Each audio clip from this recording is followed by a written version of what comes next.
Bonjour à tous et bienvenue dans cette nouvelle vidéo. On se retrouve comme d'habitude pour parler films, pour parler séries, pour parler sorties, au cinéma comme sur les plateformes de streaming, mais ça, vous le savez, évidemment que vous le savez. Et si on se retrouve aujourd'hui, c'est pour parler de Possession. Oui, j'ai même expérimenté ça personnellement, comme vous pouvez le voir, histoire de vous donner l'expérience la plus proche possible du film. Et quand on parle de Possession, il y a un film iconique, un film incontournable, un film à côté duquel on ne peut pas passer, c'est le film L'Exorciste. Et bien L'Exorciste a eu des suites, il a même une suite très récente puisque L'Exorciste Dévotion vient de sortir au cinéma. Les affiches étaient plutôt intéressantes, la bande-annonce un peu moins, mais vous doutez bien que j'avais très envie de le découvrir au cinéma. C'est donc le programme de la vidéo d'aujourd'hui, dégainez vos plus beaux cas de possession, invoquez les démons, voire le diable lui-même, et n'oubliez pas de vous servir un petit verre d'eau bénite. Nous on se retrouve juste après.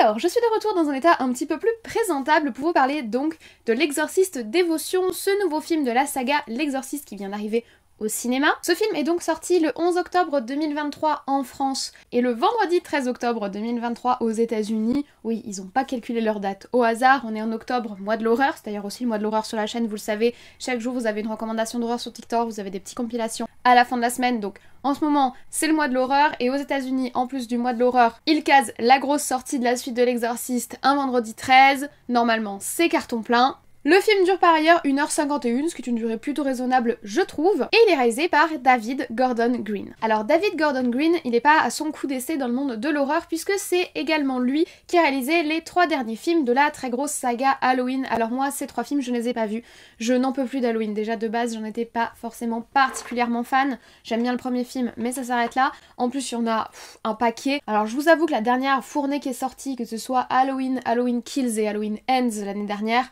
j'étais pas trop hypée, en plus j'ai vu qu'il y avait encore une histoire comme quoi A24 voulait racheter la licence Halloween et finalement c'est je sais pas qui l'a eu, enfin laisser cette licence tranquille, on va dire la même chose que pour Scream, mais pour moi je trouve qu'il y a des sagas de l'horreur qu'on devrait peut-être laisser dans leur côté, mais bon.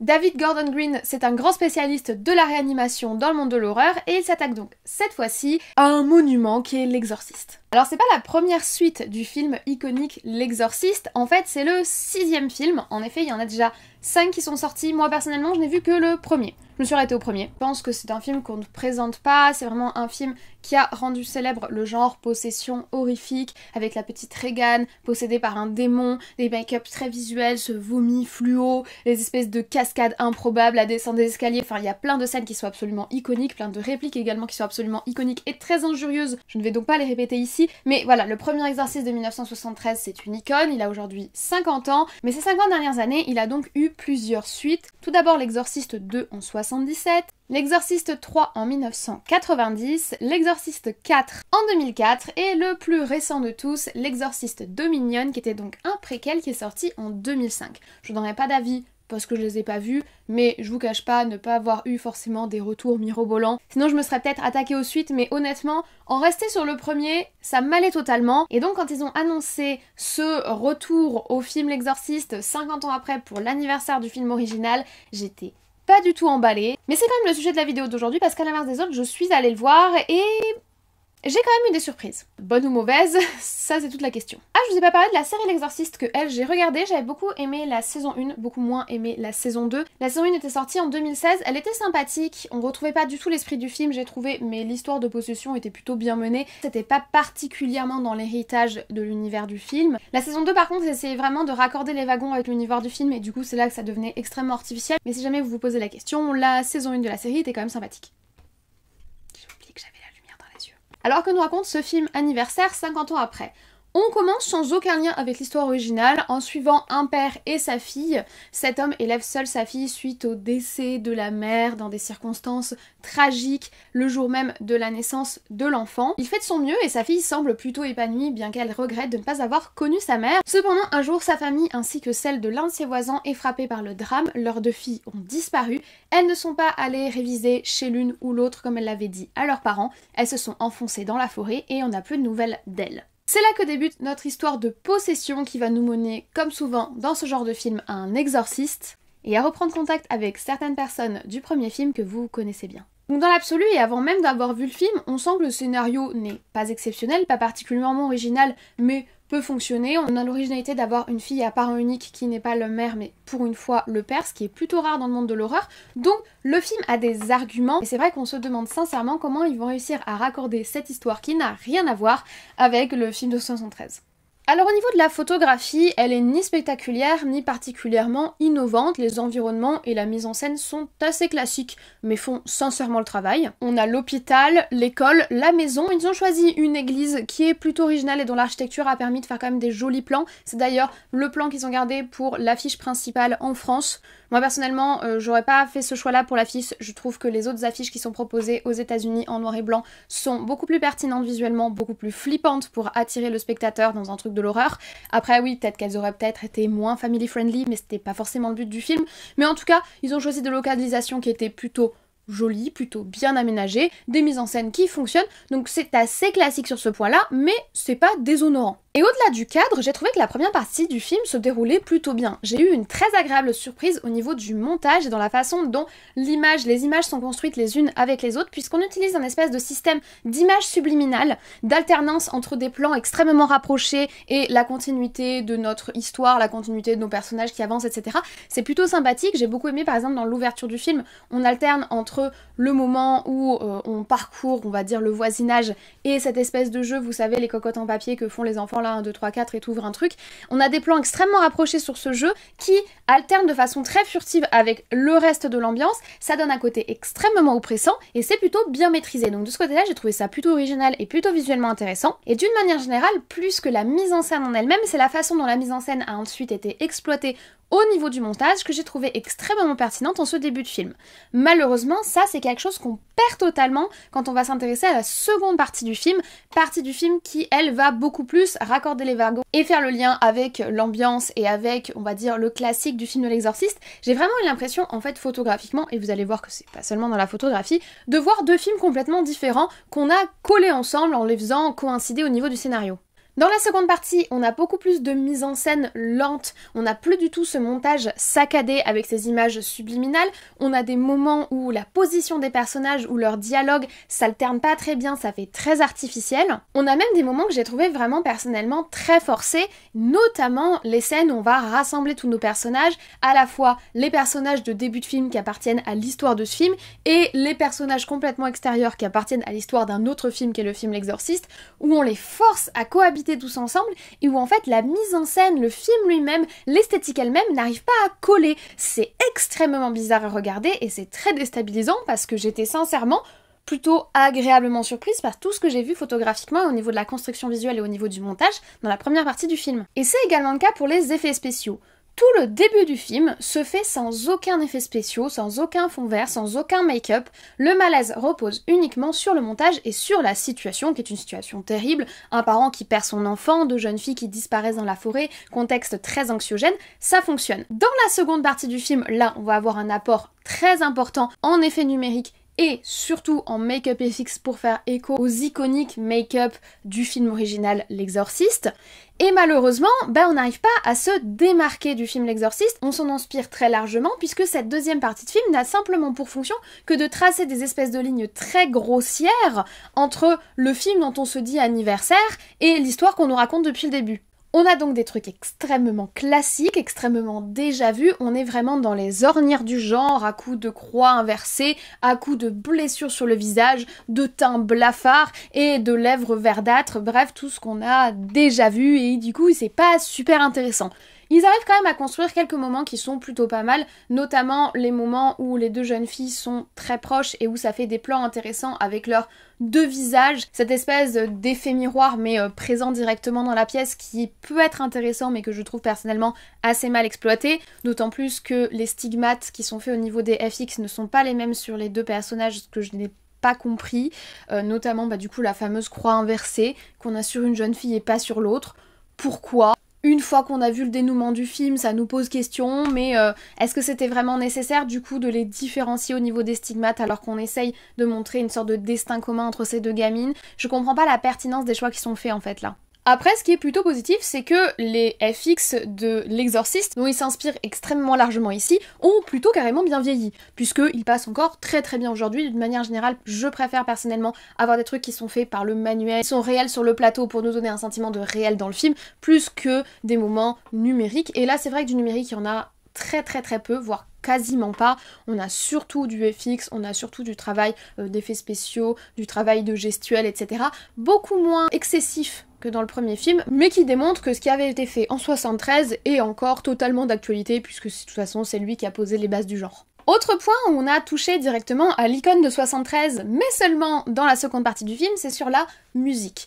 La fameuse musique de L'Exorciste qui est exceptionnelle et que tout le monde connaît, qu'on aime ou qu'on n'aime pas l'horreur, je m'attendais à la retrouver dans le film puisque le film dit s'inscrire dans cette espèce de legacy de L'Exorciste, et on ne la retrouve qu'à partir de bien 1 heure de film, ce qui montre bien qu'on a cette espèce de dichotomie entre les deux parties du film dont je vais vous parler tout le long de ma critique parce que j'ai trouvé que ça sautait aux yeux. La musique est au départ lentement reprise, on va dire discrètement reprise, puis elle va s'imposer petit à petit. Pour le coup, j'ai trouvé ça plutôt bien fait, ça m'a quand même vachement fichu le frisson de réentendre la musique de L'Exorciste dans une salle de cinéma, donc ça m'a fait plaisir.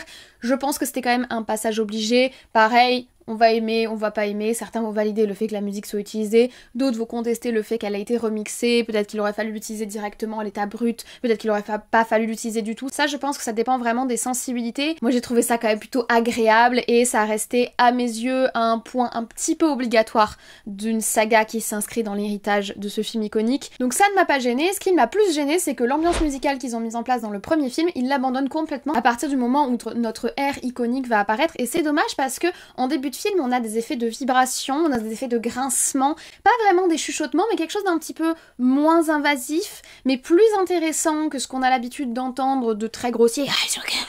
On n'est pas sur quelque chose de très invasif, on est sur quelque chose d'un petit peu plus discret, mais assez intéressant. Vraiment tout le travail sur les vibrations, notamment dans la zone de la forêt où les filles sont allées, j'ai trouvé ça intéressant, et ça c'est complètement abandonné à partir du moment où on rentre dans cette fameuse, et encore, seconde partie du film.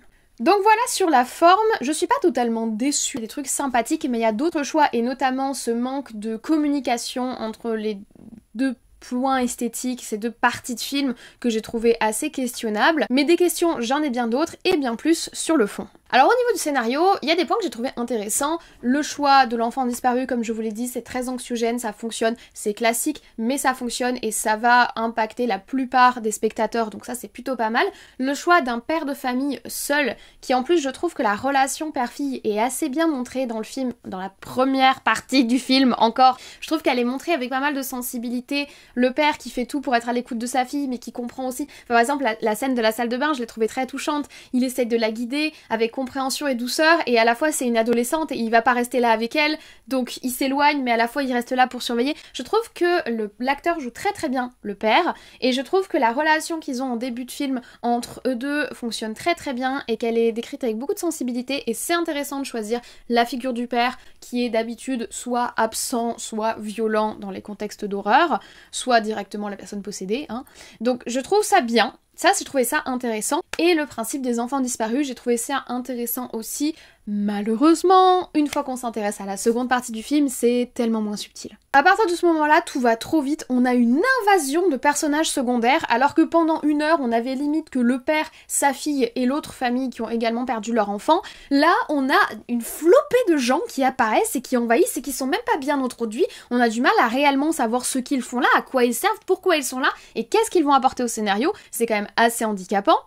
Et puis on a l'impression qu'ils ont une espèce de liste imposée en fait. À partir du moment où la possession est avérée et où on veut absolument faire le forcing de lien avec l'exorciste, on a une liste phénoménale de cases à cocher. Il faut remplir la to-do list, faut faire apparaître telle personne, faut que telle personne dise tel truc, faut qu'on ait telle scène, telle scène, telle scène. Du coup ça enchaîne, c'est extrêmement rapide, très très mal introduit, vraiment très très mal introduit. Enfin, il y a des trucs qui sont même très très très TGCM, enfin vraiment, on a des moments, c'est absurde. Comment il arrive à approcher et rencontrer cette femme aussi facilement? C'est quelqu'un qui est quand même assez connu et il débarque littéralement dans son jardin. c'est pas possible dans la vraie vie, les gars, c'est pas possible. Pareil, tout le rapport avec le système médical, ce qu'ils font, rentrer et sortir des gosses là comme ils le veulent, c'est pas possible non plus, c'est pas comme ça que ça marche. Enfin, je veux dire, on parle littéralement de mise en danger d'autrui, là, clairement. Tellement c'est expédié, en fait. Et au final, on a tellement de choses à nous raconter que des scènes de possession, on en a très très peu. On n'est même pas certaine que les gamines soient possédées, qu'on est déjà en train de les exorciser. C'est vraiment très expéditif, et ça contraste là encore énormément et de façon complètement incohérente avec la première partie du film. La première partie du film, on prend son temps, on installe la relation parentale, on installe la psychologie de la fille, la relation entre les deux gamines, on installe le contexte scolaire, le manque de la mère. Vraiment, la première partie du film prend son temps et elle y va lentement et elle prend même un long moment en ouverture de film pour nous présenter l'histoire de la mère alors que c'est pas forcément un personnage primordial. Et la seconde partie du film rush absolument tout pour nous caser plein de trucs complètement TGCM, en squeezant plein de moments. En fait, on a l'impression que le film a été complètement charcuté dans la seconde partie, qu'il manque des morceaux, et qu'en plus tout cela a été rajouté artificiellement au premier scénario. Donc ça fait très très très Frankenstein en fait. Au niveau du scénario, ça fait un scénario Frankenstein. Un scénario entre un film originel qui avait été pensé en dehors du système L'Exorciste, et une seconde partie qui devait être probablement beaucoup plus longue au niveau de ce qu'ils avaient écrit, je l'espère en tout cas pour combler les vides et rendre tout ça un peu logique, qui a été surcuté, surcharcuté et rajouté artificiellement au premier film. C'est vraiment le sentiment que j'ai eu et c'est très désagréable. Reste mon dernier point, le lien avec cette fameuse saga de l'Exorciste. La façon dont moi j'ai perçu ça dans le film, c'est que c'est totalement artificiel. En fait, j'ai l'impression qu'il a existé, soit dans l'esprit du réal, soit dans l'esprit du scénariste, un projet de David Gordon Green ou de quelqu'un d'autre, de films, de possession, où deux gamines disparaissent dans la forêt, elles reviennent, elles sont possédées et leurs parents doivent les exorciser. Sans aucun rapport avec l'exorciste. Et j'ai l'impression que sur ce projet initial, on est venu greffer de force le 50e anniversaire de l'exorciste et il faut faire un 6e film sur l'exorciste et on va caser l'exorciste et on va caser les personnages iconiques de l'exorciste et on va caser des refs et on va y aller avec de très gros sabots et en charcutant à mort le scénario. C'est vraiment comme ça que j'ai vécu le film parce que honnêtement, la première heure de film est très bonne. Vraiment très bonne. Bien menée, bon montage, un petit peu d'originalité, scénario classique, mais bien montré, bien mis en scène, bon jeu d'acteurs. Je vous prends un exemple qui me vient au moment du montage. La scène où les filles ont été retrouvées et des différents examens, parfois particulièrement invasifs, qu'on leur fait pour savoir si elles ont été maltraitées ou pas, je l'ai trouvée très sensible, bien filmée, bien montrée. Donc ça montre qu'il y a vraiment une sensibilité et un travail réel qui a été fait sur cette première partie de film. Enfin, franchement, ça marche. Et à partir du moment où la petite musique elle apparaît et où les personnages de l'exorciste apparaissent, là, ça fait des bulles. Ça marche plus en fait. Et j'ai vraiment eu l'impression que c'était totalement artificiel et ça me faisait sortir du film. Et honnêtement, je ne comprends pas ce choix. S'attaquer à l'exorciste, c'est se préparer psychologiquement à faire un flop et à mettre en colère tous les fans du film original et même les gens qui en sont pas fans mais qui du coup vont avoir des attentes monstrueuses de quelque chose qui ressemble mais qui n'est pas la même chose. Enfin bref, s'inscrire dans l'héritage d'un film iconique, c'est casse-gueule. Et je comprends pas l'intérêt de vouloir absolument s'inscrire dans un truc casse-gueule, surtout si derrière t'as un projet qui est plutôt sympa. Ça a coûté hyper cher d'acheter la licence, enfin je sais pas comment on appelle ça, mais en gros d'acheter l'univers L'Exorciste. À mon avis, ils ne vont pas rentrer dans leurs frais, parce que les retours sur le film vont être pas bons, parce que la dernière partie du film où ils raccordent les wagons avec l'Exorciste n'est pas bonne. Alors que je pense que de base, ils avaient entre les mains un projet de film d'exorcisme et de possession pour Halloween qui a très très bien fonctionné tout seul.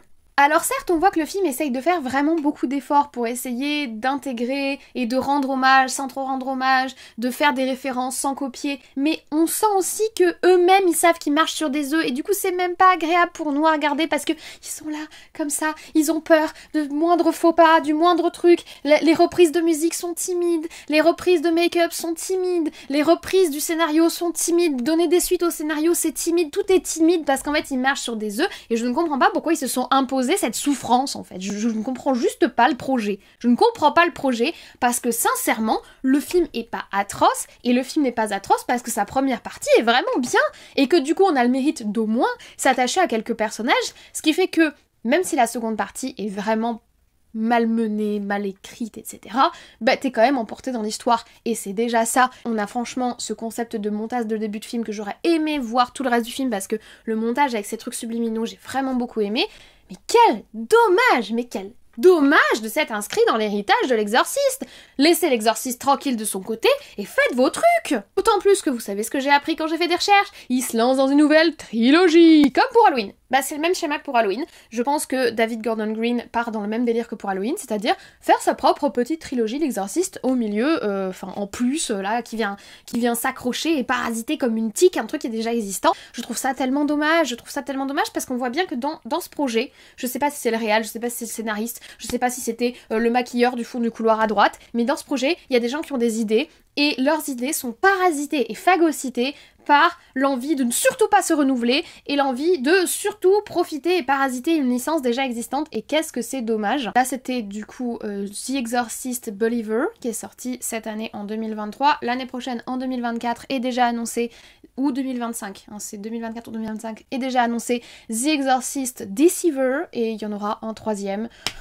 J'ajoute quand même une petite rumeur Twitter, au vu du manque de succès très étonnant de ce premier opus, il est pas sûr qu'il va faire une suite, peut-être, mais c'est pas sûr. Ce serait juste ultra mauvais. Je pense qu'on dirait juste c'est ultra mauvais. Mais c'est pas juste ultra mauvais. Il y a des idées. Il y a des idées, c'est juste... Ils piétinent leurs propres idées, je comprends pas l'intérêt. Donc mon bilan, bah écoutez, mon bilan il est en demi-teinte. La première partie du film était très bien, la première 1 heure du film était très bien. J'ai vraiment trouvé que le montage en particulier était très intéressant. Et c'est rare les films qui m'interpellent de par leur montage. Il y a certains réals et certains monteurs qui sont excellents, mais en général le montage est assez classique dans un film et l'originalité va venir d'ailleurs. Là vraiment j'ai été interpellée par le montage, il y a un bon jeu d'acteurs, il y a une bonne ambiance. Franchement, il y a beaucoup de qualité, mais à partir du moment où on arrive sur la seconde partie, ça ne marche plus, ça ne fonctionne plus, le scénario devient un cadavre exquis. T'aimes l'exorciste, ça ne va pas et je trouve ça vraiment dommage et du coup je suis déçue. Alors même que je m'attendais à voir un truc absolument apocalyptique, je suis quand même déçue. Je suis déçue parce qu'en fait j'ai vécu les montagnes russes dans la salle. J'allais voir le film en me disant ça va être très mauvais.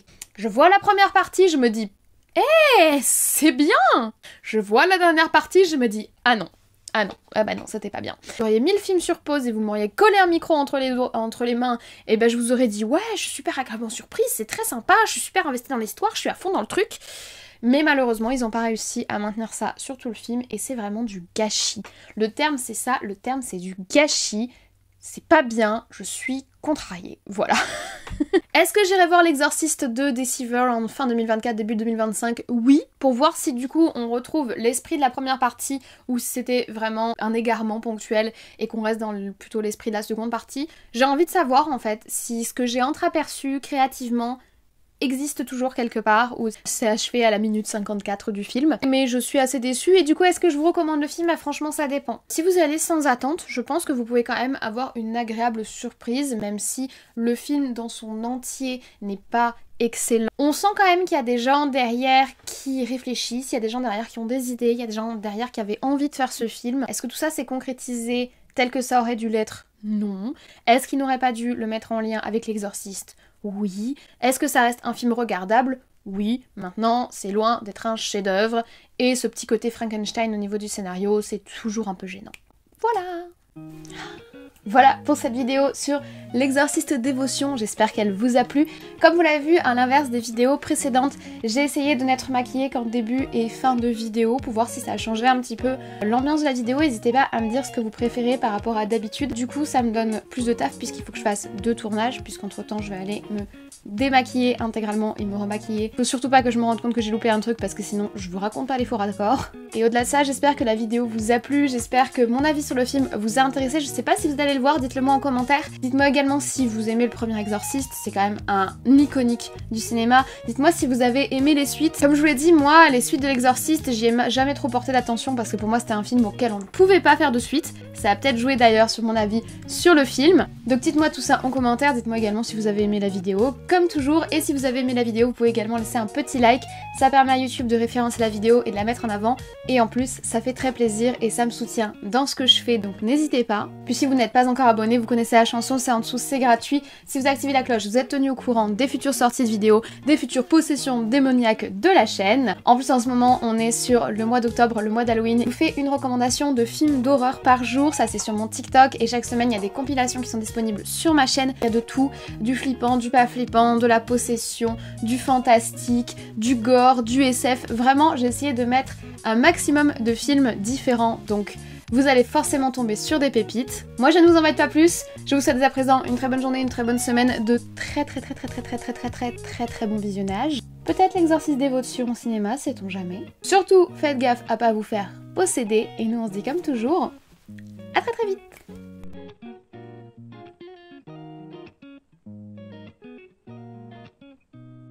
I'm possessed. Il n'y a plus d'eau, j'ai tout bu. Je suis possédée aujourd'hui. Je sais pas si vous verrez bien, parce que du coup, ambiance sombre. Mais je vais pas garder cette ambiance sombre toute la vidéo, même si je trouve ça plutôt cool, que ce soit aussi ténébreux, c'est peut-être pas très adapté. J'ai l'idée de faire que l'introduction et la conclusion en make-up, de faire les petites photos pour la couverture et de faire le reste de la vidéo en normal. Ça va me demander plus de taf, faudra que je refasse tous les réglages images, etc. Mais c'est quelqu'un qui me l'a proposé sur Twitter. Personnellement, je vois pas trop ce que ça pourrait apporter de plus à la vidéo, mais let's see sur pièce pour voir si ça apporte quelque chose de plus. Ça va qu'aujourd'hui j'ai du temps pour pouvoir faire du coup 2 tournages et pas un seul. Mais voilà, du coup, pour mon petit make-up. J'espère que ça se voit quand même bien. Peut-être qu'il faudrait que je mette un petit coup de luminosité.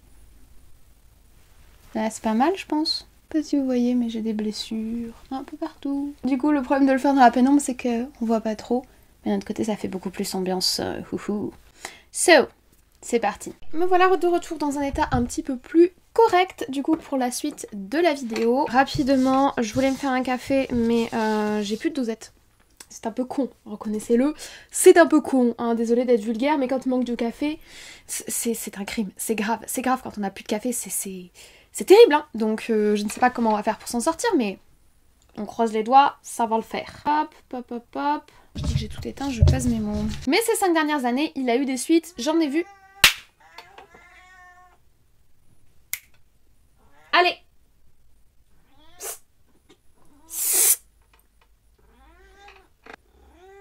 Allez!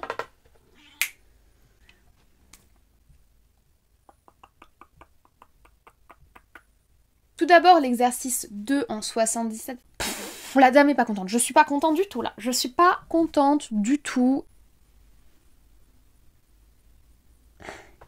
J'ai fini. Normalement, vous avez eu l'introduction de moi maquillée, donc mon travail est terminé ici. On est quand même sur quasiment 40 minutes de reste, donc je vais avoir du boulot.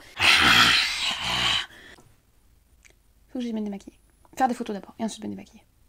Faut que je fasse le montage du petit short également, j'ai plus de batterie, donc je vais vous laisser. Un peu regrettable cette histoire de film. Regrettable parce qu'il tenait un truc, mais ça vient peut-être du studio, ça va peut-être du réal, qui avait déjà été un réal commandé sur Halloween, donc ça m'étonne même pas qu'il revienne pour une trilogie sur un autre truc qui lui appartient pas. Donc peut-être ça vient du réal, peut-être ça vient du studio, peut-être ça vient du réal plus du studio, mais en tout cas, derrière ça, il y a quelque part quelqu'un qui avait quand même réfléchi sa connerie, et cette personne-là, on devrait lui mettre une caméra entre les mains et la laisser tranquille. Voilà ce que je pense. Merci d'avoir regardé cette scène post-générique, j'espère que vous avez apprécié mon petit changement de faciès, j'espère que ça vous a pas trop dérangé. Je suis pas sûre de pouvoir toujours le faire comme ça parce que déjà faire les petits costumes ça demande beaucoup de temps, mais alors en plus faire les petits costumes plus me ravager la gueule pour faire encore autre chose, là ça demande vraiment beaucoup de temps, donc on verra. Merci d'avoir regardé cette scène post-générique,